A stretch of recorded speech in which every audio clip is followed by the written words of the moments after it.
Hello everyone, welcome back to chemistry class. In the previous lecture, I gave introduction of chapter 2 is matter around the sphere. In that, I discussed contents, topics that I am going to cover in this chapter. And I gave you a little bit introduction about elements and compounds. So today, we will see about elements, compounds and mixtures. What are they? What are basic differences in these three things? Now, as I told you in previous lecture, matter can be divided into pure substance and impure one. Pure one is also known as substance, where impure matter is also known as mixtures. Pure one can be divided into elements and compounds. And elements, they are those having same type of atom. And what are atoms? They are basic structural parts.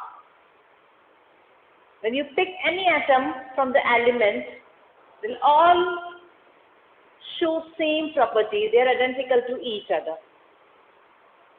Elements, there are around 118 elements in periodic table. And yes, you can divide the periodic table further into metal, metalloids and non-metals. You know a little bit about metals and non-metals and metalloids. Not metalloids, but at least about metals and non-metals. That's a basic difference between metals and non-metals. About electricity, metals can conduct, non-metals, no. Then thermal conductivity, that means they can pass through good conductor of heat, bad conductor of heat. Then metal are mostly solid at room temperature, whereas non-metals, they are liquid and gases. Metalloids are those having property in between of metals and non-metals. So elements, you can further divide them into metals, non-metals and metalloids. That means whole periodic table you can divide into these three. Non-metals, mostly they contain gases and liquids. Okay, and elements, they are fixed in number, and you pick any elements. Let's say if I pick aluminium, then in that, let's say I have a chunk of aluminium. In that chunk of aluminium, if I pick any one atom, it will, or any other atom, all will show same identical properties. Whereas compound, what is compound? When two or more elements join together in a definite proportion, what you get is compound. Okay, example, water. What is formula of water? H2O, right? So if I have to write formula of water, it is nothing but H2O. Now in this H2O, you have two elements, hydrogen and oxygen. So let's say if I make hydrogen, this is hydrogen, okay, and this is oxygen. So let's say I will distinguish between these two by, let's say this oxygen is having 5. Now when hydrogen element is combined with oxygen element in a definite proportion. When I am saying definite proportion means each and every compound has a fixed chemical composition or chemical formula. They combine by certain rules. So they are mixed in definite proportions and they give a compound. And one more important thing, if you see hydrogen, let's say this is hydrogen, this is oxygen. Hydrogen you will find in gas form. Oxygen you will find in gas form, right?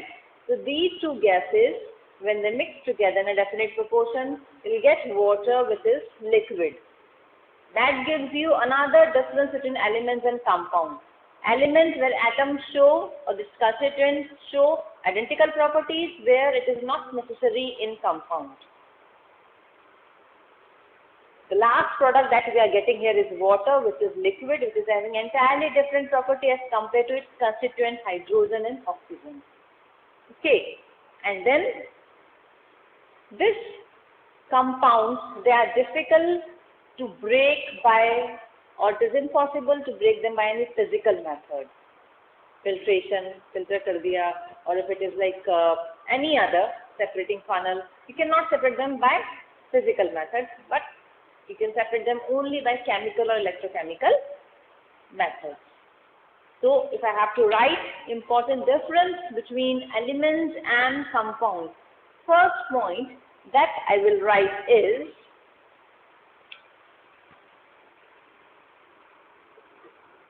constituent shows identical properties. Whereas here constituents, they show different properties. And before that, if I have to write their definition, compounds when two or more elements combine together in a definite proportion, that is compound. These elements or atoms are identical. Second thing, no new product. Here you have new composition.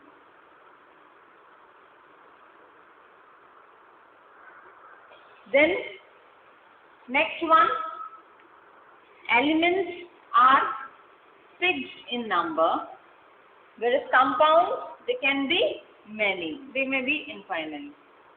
Okay, because they are combination of elements. So these are the major difference between elements and compounds. Okay, and they come under category of pure or substance. So elements and compounds, they are also known as substance or pure matter. So let's come to impure matter. Okay, one more example of elements and compounds. Iron, you know, is an element. When it combines with oxygen, gives iron oxide, which is rust. If you see here, this is an iron nail, rusted one. So this is having both elements and compounds. Outer layer is rust, but I can remove this outer layer. And iron, I'll get iron, which is an element. Okay, but iron oxide, this rust is a compound, and I cannot, if let's say this rust, if I have to separate iron and oxygen, I cannot do it by hand. Okay, I cannot separate this oxygen and iron by using any hand or by using any physical method. Need to use some chemical method. Okay, now let's come to impure one. Impure is divided into homogeneous and heterogeneous, but in this class, I am not going to talk about homogeneous and heterogeneous. In this class, I am not going to tell you difference between, or I am not going to talk about homogeneous and heterogeneous, but here only about compounds and mixtures, or pure and impure. Now, what are mixtures? Whenever you combine any two elements or compounds, what you will get is a mixture. There is no new composition there, no new product will form, and in mixture, the constituents, they will show their property. Like if you remember in compounds, there is formation of new product, and it's not always that it will show properties of its constituents, atoms or elements. But in case of mixture, when you are mixing two things, then these two things, they will retain their property, they will show their property. And I will show you a simple activity to tell the difference between compound and mixtures. So what I have is, this is a white color powder. If you can see, you can take anything. And this is sodium bicarbonate. You can take salt. And another what I have is this iron nail. Okay. Now what I am going to do is, this rust on iron nail is compound. Now if I mix this iron nail in this white color powder, let's say I am going to mix these two. Now what I have is, this is mixture. And you can see this in this mixture, iron nail has its own property and this powder has its own property. There is no new product formed, no new composition, they have their property with them. This is what we have in mixtures. And even physically, by physical methods, you can separate these two things. At least here, these two things are easy to separate. Either you can use magnets to remove this iron nails, or you can pick up by hand, and then you can easily remove them. There is not any chemical method required over here. So this is also one more major difference between mixtures and compounds. Mixtures can be separated by physical methods, whereas compounds you need chemical methods. Okay, and if I write these differences on the board, first point about impure is, this is mixing of two or more elements or compound. And when I am saying mixing, that simply means it is not necessary that they are in a definite proportion. Need not to be in definite proportion. Whereas in compound, it is combination of two or more elements. So if I have to write, so this combination of two or more elements and in definite proportion. The important thing here is they are in definite proportion. They cannot be simply mixed together and then we get a compound. Now, mixtures can be separated by physical methods. Whereas you cannot separate compounds by physical method. What you need is chemical method or electrochemical method.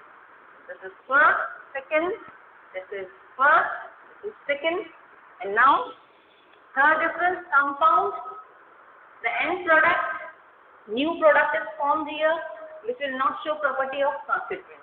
Okay, new product that will not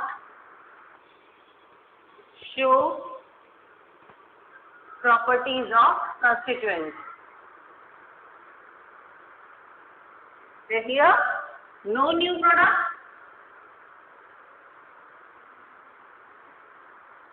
and constituents, they retain their properties.